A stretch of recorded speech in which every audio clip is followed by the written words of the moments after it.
Assalamualaikum warahmatullahi ta'ala wabarakatuh. Hamdan wa syukran lillah, thumma salatan wa salaman ala rasulillahi wa ba'd. Ketemu lagi dengan saya Rijal Mahdi, dosen bahasa dan sastra Arab di IAIN Syekh Nurjati Cirebon.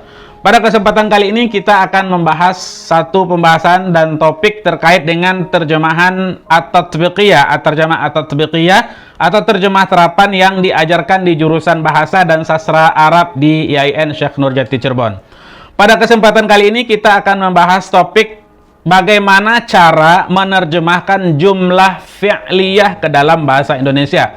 Ya, tapi sebelumnya untuk mengetahui hal ini saya ingatkan bahwa jumlah fi'liyah itu adalah jumlah yang ada atau kalimat yang ada fi'ilnya, ya, atau kata kerja.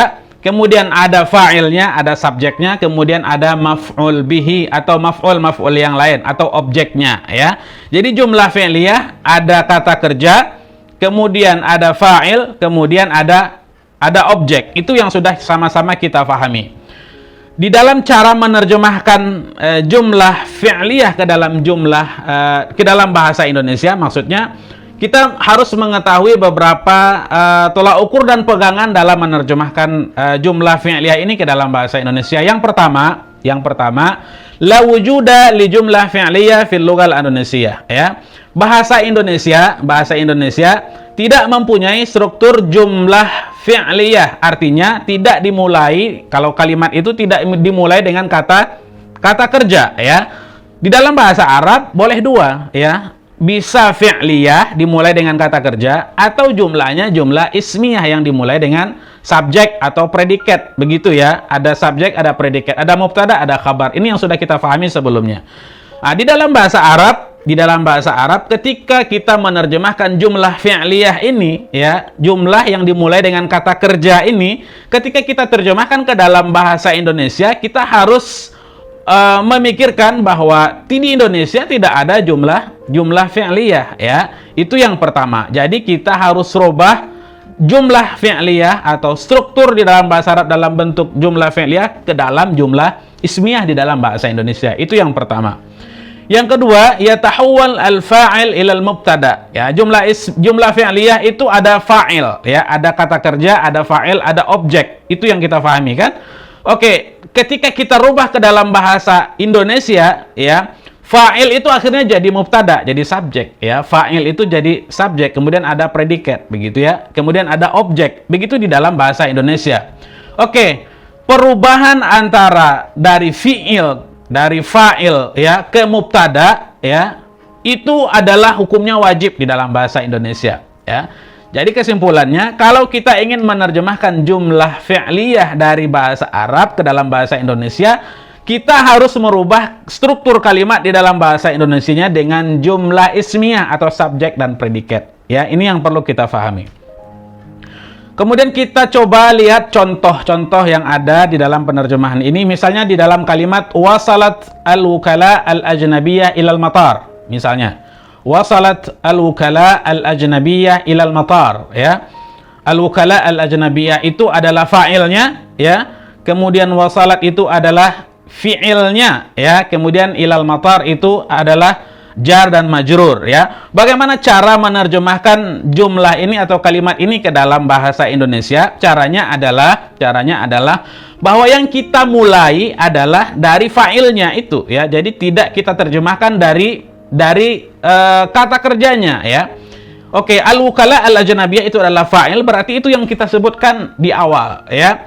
Para agen asing, ya, telah sampai di bandara, ya. Jadi jangan diterjemahkan telah sampai para agen asing itu di bandara. Itu tidak betul, ya. Itu tidak betul. Yang betul adalah al-wukala al-ajnabiyah, ya.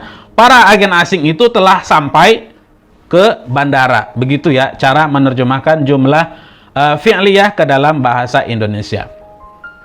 Oke, yang pertama tadi kalau fa'ilnya, ya, atau subjeknya gampang kita pahami, ya. Di dalam bahasa Arab kadang-kadang fa'il itu jauh, ya, jauh posisinya dari awal, ya. Jadi tidak mesti di awal kalimat, ya, dan tidak mesti di kalimat yang kedua, tapi kadang-kadang mungkin di dalam sebuah kalimat itu, ya, fa'ilnya itu berada di akhir. Jadi kan kita harus mencari terlebih dahulu ini subjeknya siapa, begitu ya. Itu caranya. Misalnya di dalam kalimat yang cukup panjang seperti ini. Ja'a ilal jami'ati al-yawma ma'a zumalaihi limuqabalatil asatidati fi qismil lughatil arabiyyah wa adabiha at-talibul mujtahidu, ya. Oke, di dalam kalimat ini cukup panjang ya. Kita secara singkat yang mana ya? Kita pertanyakan yang mana ya yang subjeknya atau fa'ilnya ya. Karena ketika kita menerjemahkan ke dalam bahasa Indonesia, kita harus mendahulukan fa'il itu ya. Kita harus mendahulukan fa'il itu yang dia akhirnya nanti jadi mubtada ya. Di dalam kalimat ini jaa ilal jami'ati al-yawma azmalaihi limuqabalatil asatidati fi qismil lughatil arabiyyah wa adabiha at-talibul mujtahidu ya. At-talibul mujtahidu itu adalah fa'il dari jumlah yang lumayan panjang ini ya. Jadi ketika kita ingin menerjemahkan, kita terjemahkan dari mahasiswa yang rajin itu telah datang ke kampus hari ini ya bersama kawan-kawannya untuk bertemu dengan para dosen di jurusan bahasa dan sastra Arab. Begitu ketika kita ingin menerjemahkan kalimat yang panjang ini. Tidak boleh kita terjemahkan telah datang ke kampus pada hari ini dengan kawannya untuk bertemu para dosen di jurusan bahasa dan sastra Arab mahasiswa yang rajin. Tidak boleh seperti itu ya. Oleh karena itu prinsipnya adalah ya, ketika di dalam bahasa Indonesia tidak ada struktur kata kerja kalimat itu diawali dengan kata kerja, maka kita harus mengubah struktur kalimat dari jumlah fi'liyah ke dalam jumlah ismiyah kalau kita ingin menerjemahkan ke dalam bahasa Indonesia. Itu beberapa hal poin penting. Kemudian yang kedua, pembahasannya terkait dengan maf'ul bih ya, maf'ul bih atau maf'ul yang lain ya. Maf'ul itu banyak, ada maf'ul li ajli, ada maf'ul ma'uhu dan lain-lain. Terkait dengan maf'ul bih, kalau di dalam kalimat jumlah fi'liyah ya, kita bisa terjemahkan dalam dua bentuk ya. Yang pertama, kita bisa terjemahkan jumlah fi'liyah ya, maf'ul bihnya dalam bentuk aktif atau dalam kalimat pasif. Jadi dua ya. Oke.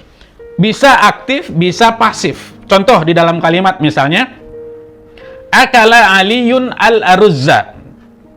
Ya, kita tahu akala Aliyun al-aruzza berarti ya, kalau di dalam kalimat pasif, di dalam kalimat aktif ya, terlebih dahulu Ali telah memakan nasi ya.